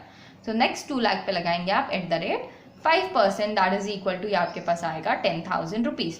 तो यहाँ पे आपका टैक्स आ रहा है 10,000। हमको करना है इन सबको टोटल, इन सबको टोटल करेंगे तो आपके पास टोटल टैक्स आएगा यहाँ पे 90,000 का, और इस पे लगाएंगे हम सेस @4%। तो सेस आ गया हमारा 3,600 का। At last total tax liability है हमारी 93,600। आई होप क्लियर हुआ हो किस तरीके से सारी कैलकुलेशंस होंगी। सो ये चीज़ तो हमने समझ ली। अब आते हैं एक इम्पॉर्टेंट टॉपिक जो कि हम इस क्वेश्चन के थ्रू समझने वाले हैं। क्वेश्चन दिया हुआ है, कंप्यूट करो टैक्स लायबिलिटी मिस्टर क्यू की, जहाँ पे पीजीबीपी की इनकम 1 लाख है, कैपिटल गेन की इनकम 6 लाख है, मतलब टोटल इनकम तो हमारे पास 7 लाख रुपीज़ की है, जिसमें से स्पेशल बता दिया आपको एलटीसीजी है 2 लाख, 111A है 1 लाख एंड 112A है हमारे पास 2 लाख। कैजुअल इनकम कुछ दिया है कि? Answer is no. तो भी आपको ये कॉलम बनाना है और उसमें लिखना है कि निल है, कैजुअल इनकम हमारे पास नहीं दी हुई है। तो अगर टोटल देखें तो 5 लाख की इनकम यहाँ पे हो गई, बचा हुआ हमारे पास 2 लाख हम यहाँ पे ऐड करेंगे। सो 2 लाख बसे। हमारी लिमिट कितनी होती है? हमारी नॉर्मल लिमिट जिसमें एग्जेम्पशन मिलता है, एग्जेम्पशन की लिमिट है हमारी 2,50,000, लेकिन यहाँ पे इनकम तो सिर्फ 2 लाख की दिख रही है। इन दैट केस 50,000 का यहाँ पे डेफिसिट है। ये 50,000 का डेफिसिट कहाँ से फुलफिल करें? हमने देखा है प्रोविजन एलटीसीजी का, 111A का, 112A का, तीनों में लिखा है कि आप एडजस्टमेंट कर सकते हैं नॉर्मल इनकम का, अगर नॉर्मल इनकम की बेसिक एग्जाम्पशन लिमिट फुलफिल नहीं हो रही है। किसके लिए एडजस्टमेंट हो सकता है? सिर्फ रेसिडेंट, इंडिविजुअल और एचयूएफ के लिए। तो हमारे क्वेश्चन में अगर स्पेसिफाइड नहीं है, इन दैट केस हम मानेंगे कि इंडिविजुअल हमारा रेसिडेंट है। ठीक है। सो आपको क्या करना पड़ेगा? आपके पास ऑप्शन है कि आप इससे भी ले सकते हैं, इससे भी ले सकते हैं, इससे भी ले सकते हैं।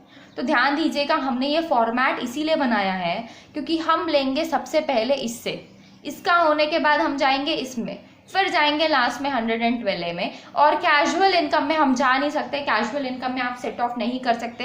कैजुअल इनकम में जितनी भी इनकम आ रही है पूरी की पूरी यही ट्रीट होगी, आप इसको सेट ऑफ करने का ऑप्शन नहीं मिलता है। ठीक है। सो सबसे पहले हम इसमें क्यों जा रहे हैं? रीजन इज, सबसे पहले देखिए यहाँ पे कितना टैक्स रेट है, 20%। अगर हम इसको कम करेंगे तो 20% हमारा कम होगा कुछ अमाउंट को। फॉर एग्जाम्पल हमको यहाँ पे कितना रिक्वायरमेंट है? हमको 50,000 का रिक्वायरमेंट है। ये 50,000 अगर मैं यहाँ से फुलफिल करूँ तो यहाँ पे तो 20% का मेरे को बेनिफिट है। अगर मैं यहाँ से फुलफिल करूँ तो सिर्फ 15% का है, यहाँ से फुलफिल करूँ तो सिर्फ 10% का है। इन दैट केस हम क्या चाहते हैं? हमको ज़्यादा से ज़्यादा बेनिफिट हो। सो ज़्यादा बेनिफिट आपको कहाँ मिलेगा? LTCG @20%। अगर ये पूरा अमाउंट यूज हो गया, उसके बाद भी लिमिट अभी भी बची हुई है, बेसिक एग्जाम्पशन लिमिट, तो भी आप जाइए 111A में। अगर उसके बाद भी बचा हुआ है, इन दैट केस हम जाएंगे 112A में। सो आपको यही फॉर्मेट यूज करना है, पहले LTCG, फिर 111A, फिर 112A की इनकम को यूज करना है आपकी बेसिक एग्जाम्पशन लिमिट को फुलफिल करने के लिए। ठीक है। सो 50,000 हमने यहाँ ऐड किया, क्या 50,000 यहाँ से मिल जाएगा? आंसर इज यस, यहाँ से मिल जाएगा। तो यहाँ से डिडक्ट कर दीजिए, आपके पास बच रहा है 1,50,000। नेक्स्ट आते हैं, तो यहाँ पे आपका लगेगा 1,50,000 पे 20%, यहाँ लगने वाला है 15%। यहाँ पे हमको 1 लाख माइनस करना है, उसके बाद बचे हुए अमाउंट पे 1 लाख पे आप लगाएंगे @10%। And last casual income nil है तो 30% लगेगा, तो भी यहाँ निल ही आने वाला है। सो यहाँ का अगर हम कैलकुलेट करें तो आपके पास आएगा 30,000, नेक्स्ट 1 लाख पे 15%, that is equal to 15,000, and यहाँ पे हमारे पास आ रहा है 10,000। ठीक है। यहाँ पे तो हमारी सिर्फ हमने बेसिक एग्जाम्पशन लिमिट फुलफिल किया, तो यहाँ पे टैक्स रेट नहीं लगेगा, है ना। ये हमने पहले ही समझ लिया है कि बेसिक एग्जाम्पशन लिमिट का आपको बेनिफिट देना है, किसको देना है? सिर्फ रेसिडेंट, इंडिविजुअल और एचयूएफ को। तो ये बेनिफिट आप तीनों में से किसी से भी दे सकते हैं, LTCG, 111A एंड 112A। तो मैंने आपको बता दिया सीक्वेंस के किस तरीके से ये सीक्वेंस फॉलो होगा अगर आपको तीनों चीजें दी हुई है तो। ठीक है। अब इनको आप ऐड कर दीजिए जितना भी आपको टैक्स दिया हुआ है, तो हमारे पास आ गया टोटल टैक्स ऑफ 55,000। 55,000 का टैक्स आ गया, प्लस इस पे आप कर दीजिए 4% सेस, सो 2200 का यहाँ सेस हो गया। इन टोटल 57,200 रुपीज़ हमारी टैक्स लाइबिलिटी है। आई होप क्लियर हुआ हो कि किस तरीके से आप यहाँ एडजस्टमेंट्स करेंगे। और एग्जाम्पल्स देखते हैं, क्लैरिटी बहुत अच्छे से आनी चाहिए इस चीज़ पे। सैलरी दिया हुआ है 1,50,000, capital gain 3 lakh and income from other sources 2 lakh. तो इन टोटल हमारी टोटल इनकम यहाँ पे हो गई 6,50,000 की। नेक्स्ट आपको स्पेशल में दिया हुआ है LTCG है 40,000। नेक्स्ट 111A है 1 लाख, 112A है 1,60,000 एंड कैजुअल इनकम है 2 लाख रुपीज़ की। सो टोटल अगर हम देखें यहाँ पे हमने ले लिया 1 लाख, 2 लाख, 3 लाख, 4 लाख एंड 5 लाख हमने कवर कर लिया है। बचा हुआ अमाउंट आपकी नॉर्मल में जाएगा, दैट इज 1,50,000 हमारी नॉर्मल इनकम है। क्या बेसिक एग्जेम्पशन लिमिट फुलफिल हो रही है? Answer is no. Basic exemption limit 2,50,000 है, वो फुलफिल नहीं हो रही है। तो ये हमको किसी ना किसी से फुलफिल कराना पड़ेगा। कितना यहाँ पे फुलफिल चाहिए हमको? यहाँ पे अभी भी 1 लाख का कम है और ये 1 लाख हमको अलग अलग जगह से लेना पड़ेगा। ठीक है, सो सबसे पहले तो हम किससे लेंगे? सबसे पहले मैंने आपको बताया था कि LTCG से लेंगे @20% वाले से। तो ये हमने ले लिया पूरा का पूरा 40,000 यहाँ से, ये 40,000 हमने ऐड कर दिया। क्या लिमिट फुल हो गई? Answer is no. अभी भी 60,000 का लिमिट बचा हुआ है। तो नेक्स्ट हम लेंगे 111A से 60,000 का, बचा 40,000, ये यहाँ पे टैक्सेबल होगा। ये 60,000 हम यहाँ ऐड कर देंगे। सो अब ये टोटल लिमिट हो गई 2,50,000। इन दैट केस ये फुलफिल हो गया। अब आप टैक्स लगा सकते हैं। अब आते हैं 112A पे। तो 112A पे आप पहले 1 लाख रुपीज़ माइनस करेंगे, बचा 60,000, इसके ऊपर टैक्स लगेगा। यहाँ पे डायरेक्टली आप 30% लगा सकते हैं, यहाँ पे लगेगा 10%, यहाँ पे लगेगा 15% और यहाँ पे हमारे पास निल हो गई है इनकम, तो यहाँ पे टैक्स रेट 0 हो जाएगा। ठीक है, सो 40,000 का 15% दैट इज इक्वल टू 6,000। यहाँ पे भी आपकी इनकम 6,000 आ रही है और एट लास्ट 2 लाख का 30% दैट इज इक्वल टू 60,000। और यहाँ पे हमने सिर्फ बेसिक एग्जेम्पशन लिमिट फुलफिल किया, तो यहाँ पे टैक्स रेट निल है। टोटल कर लीजिए, टोटल टैक्स हमारे पास आ रहा है ऑफ 72,000, प्लस करेंगे इस पे सेस @4%। सो ये आपके पास आ जाएगा 2,880, दैट इज इक्वल टू 74,880 का यहाँ पे हमारे पास इनकम आ रहा है। आई होप क्लियर हुआ हो कि किस तरीके से पूरी कैलकुलेशंस होंगी।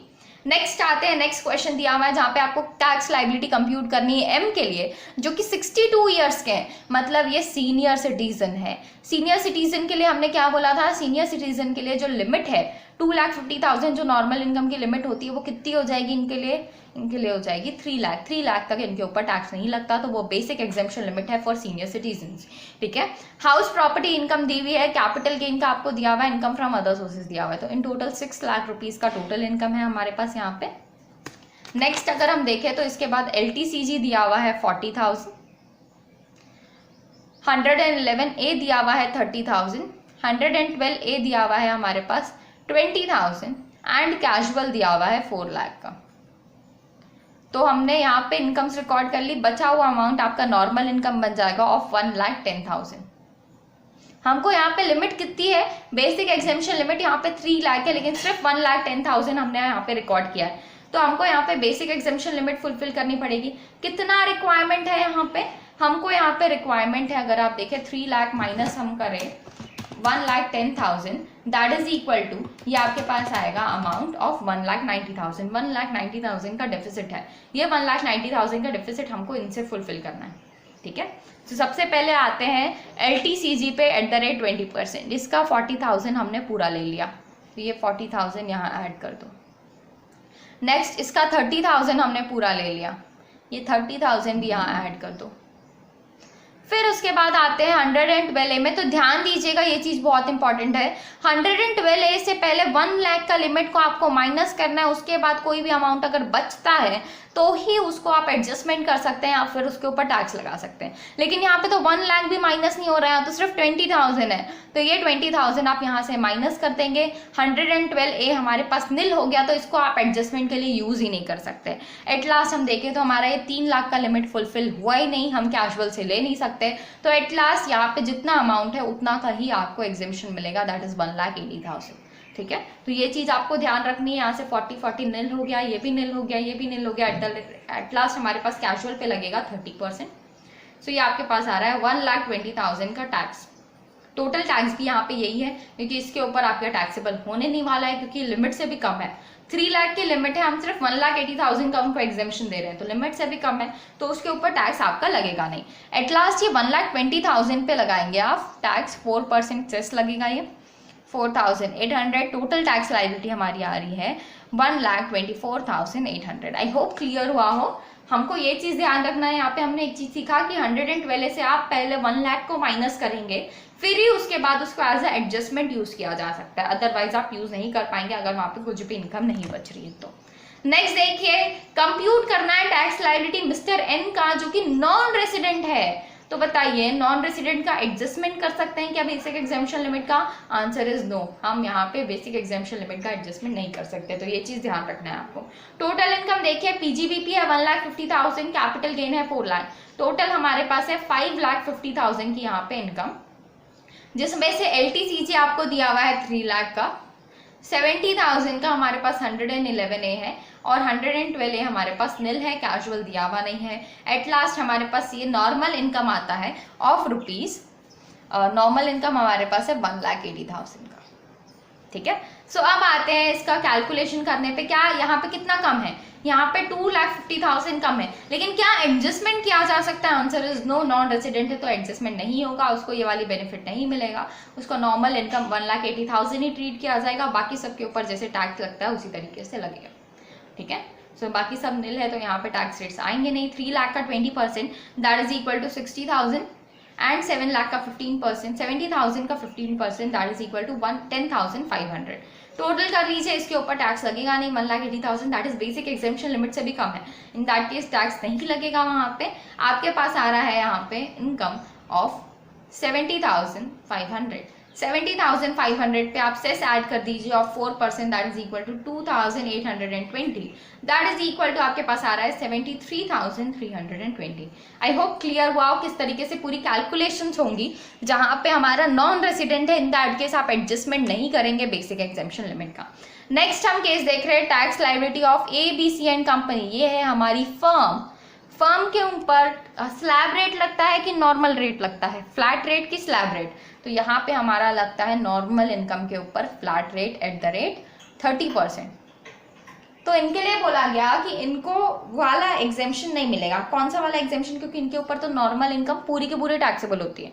इनके लिए ऐसा नहीं है कि 2,50,000 तक आपका निल टैक्स रेट, ऐसी कुछ बात नहीं है इसमें नॉर्मल इनकम जितनी आएगी पूरे के ऊपर 30% लग जाएगा। इन दैट केस क्या इनके लिए बेनिफिशियल होगा यहाँ कोई भी इनकम लेके जाना नॉर्मल इनकम में? Answer is no. इसीलिए बोला गया कि सिर्फ रेसिडेंट इंडिविजुअल और रेसिडेंट HUF के लिए आप एडजस्टमेंट कर सकते हैं, बाकी सबके लिए आपको कोई भी एडजस्टमेंट नहीं मिलेगा, क्योंकि यहाँ पे तो बेसिक एग्जेम्पशन लिमिट ही नहीं होती, तो एडजस्टमेंट की बात ही नहीं आती।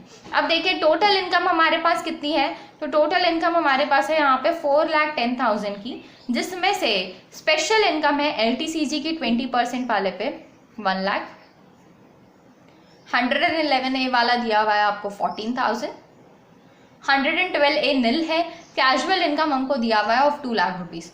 बचा हुआ अमाउंट हमारा नॉर्मल इनकम हो जाएगा, तो नॉर्मल इनकम आ रही है हमारे पास 70,000 की, ठीक है। सो डायरेक्टली बिना कोई एडजस्टमेंट के आपको डायरेक्ट टैक्स लगाना है। यहाँ पे 20%, यहाँ 15%, यहाँ निल है लेकिन 10% लगता अगर होता तो, यहाँ 30%, और यहाँ पे आपका लगेगा 30% डायरेक्टली, कोई भी एग्जेम्पशन नहीं होता फॉर फर्म।